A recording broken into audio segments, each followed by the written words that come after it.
Bien, bonjour. Nous allons commencer aujourd'hui par l'exercice numéro M3.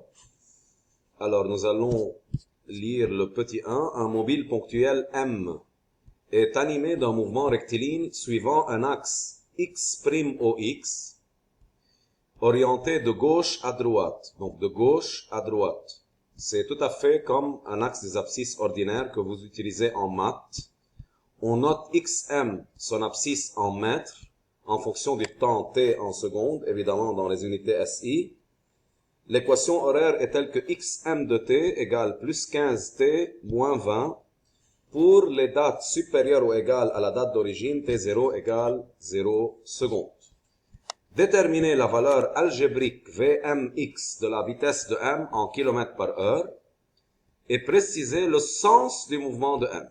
Alors, rappelons que pour déterminer la valeur algébrique, il faut utiliser évidemment l'équation horaire.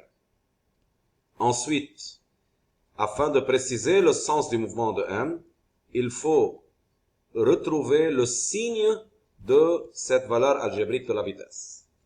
Voyons un peu oralement avant de prendre note de la réponse. Si on observe très attentivement l'équation horaire du mouvement de M, on trouve que cette équation de xm fonction du temps est du premier degré en t. On découvre tout à fait que l'exposant le plus élevé de t, c'est l'exposant 1. Et par suite, puisque x est du premier degré en t, donc il s'agit d'un MRU, c'est-à-dire d'un mouvement rectiligne uniforme. Dans le cas d'un MRU, l'équation horaire s'écrit xm fonction du temps est égale à Vx, qui est la vitesse constante, multipliée par t, plus x0, voilà. Et par identification, on peut retrouver que voilà la valeur algébrique de cette vitesse. On la convertit en km par heure puisqu'elle est demandée comme ça dans la question. Et ensuite, on découvre qu'il s'agit d'une vitesse de signe positif, c'est-à-dire le sens du mouvement de M est le même que celui de l'axe X'(OX), c'est-à-dire de gauche à droite. Voilà, donc on prend note de la réponse. Voilà. Alors, il s'agit du numéro M3, pour ne pas oublier, et du petit 1. Écrivons d'abord l'expression de l'équation horaire qui est donnée dans l'exercice. Donc, xm de t, puisqu'il faut les distinguer. Xm, fonction du temps, est égal à plus 15t moins 20. On dit que x fonction du temps ou x de m fonction du temps, c'est pas grave, mais il faut mentionner qu'elle est du premier degré en t. Donc il s'agit d'un MRU. Et dans le cas d'un MRU, on a que x fonction du temps, ou bien xm fonction du temps, égale Vx, la valeur algébrique de la vitesse, c'est-à-dire fonction du multiplié par t, plus x0, voilà. Maintenant, si on fait une comparaison entre celle-là et celle-ci, on appelle ça par identification. Donc, par identification, on trouve que Vx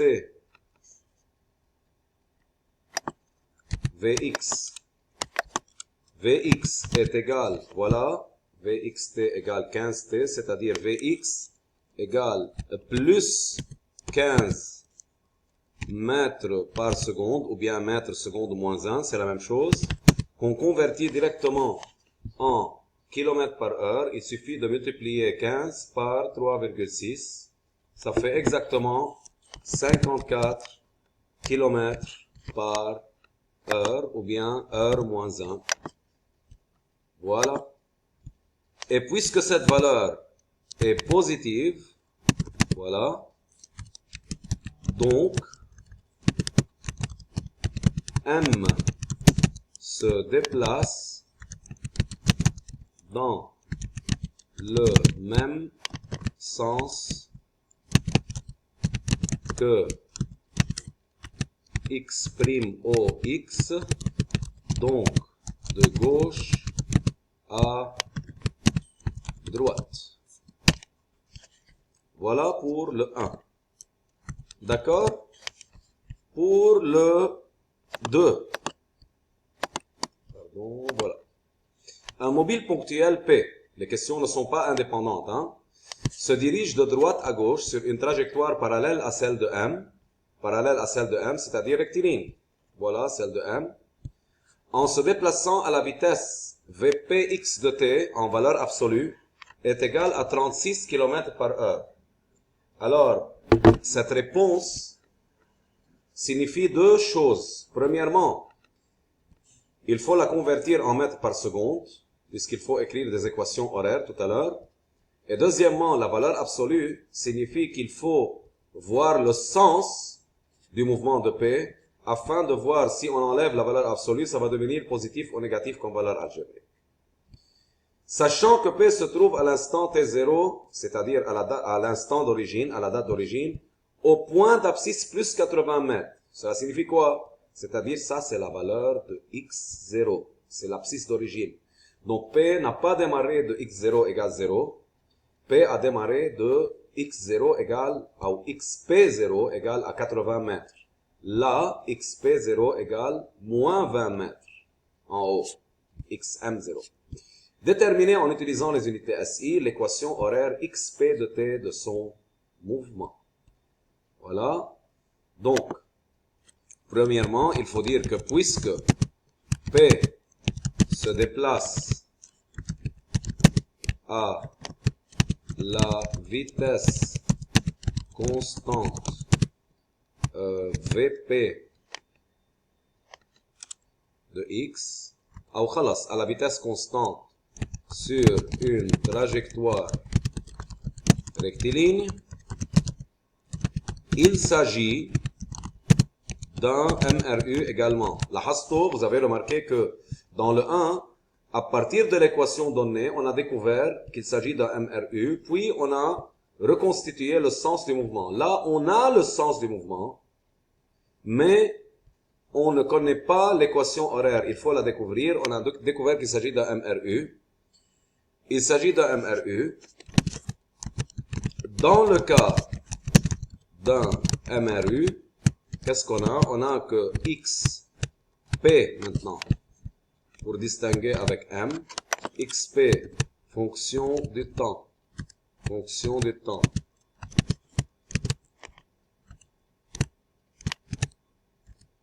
Égale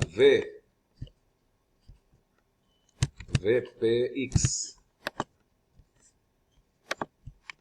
Ou Vxp, c'est la même chose. T plus xp0, c'est mieux. Halla. Dans ce cas, on dit, or, P se déplace, rappelons-nous l'énoncé, de droite à gauche, donc dans le sens contraire à x' à x' au x, donc Vpx, هيدا اللي عطينا اياها valeur absolue, Vpx égale moins, revoyons maintenant, moins 36 km par heure, moins 36 km par heure, pour convertir en mètres par seconde, ça fait moins, on divise par 3,6, très facile, ça fait 10 mètres par seconde. Donc moins 10 mètres par seconde.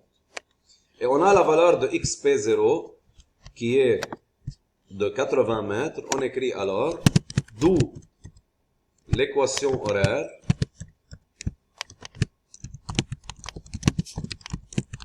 voilà x p fonction du temps égale moins 10 t plus 80. Cette expression est donnée évidemment dans les unités SI, pour ne pas écrire toutes les unités. Voilà pour le 2. 3. Nous allons voir maintenant une question assez intéressante. Les mobiles M et P, donc celui de 1 et du 2, se croisent au point C d'abscisse XC à la date ou bien à l'instant TC. Déterminer TC et XC. Voilà. Donc, si on veut faire un petit schéma, on remarque que voilà donc, voilà l'axe X' au X. Mettons-le en une couleur plus sombre.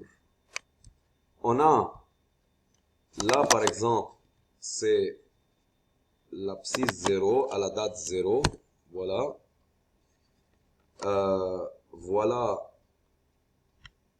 le mobile M qui démarre de moins 20 mètres et qui se déplace dans le sens de l'axe.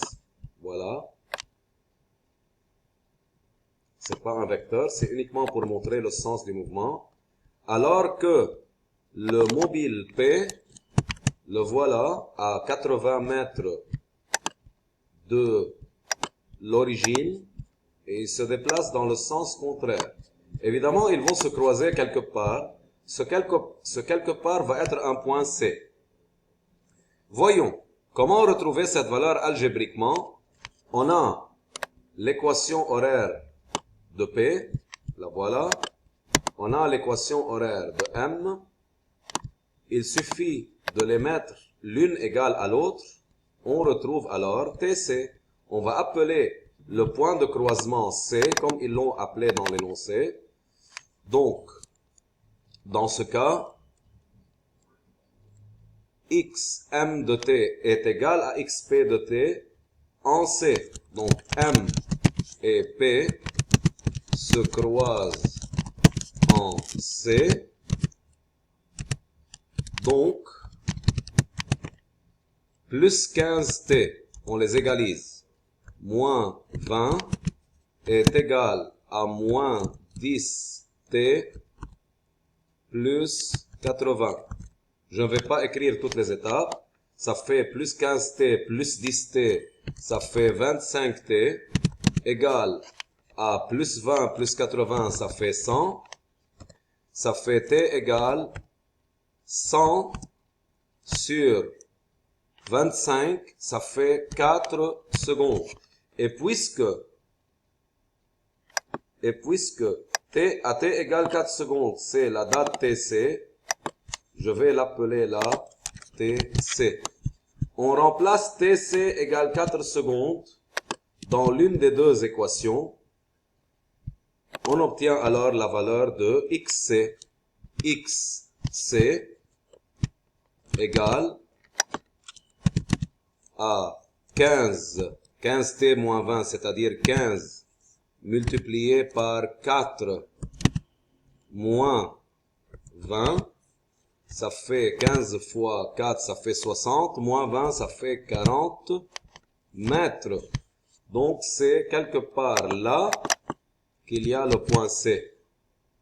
C'est très logique, puisque la vitesse en module de M est plus élevée que celle de P. Et P démarre d'un point qui est beaucoup plus éloigné. Voilà, donc TC égale 4 secondes et XC égale 40 mètres dans les unités SI. Voilà pour l'exercice numéro M3. On prend note donc des réponses. À bientôt.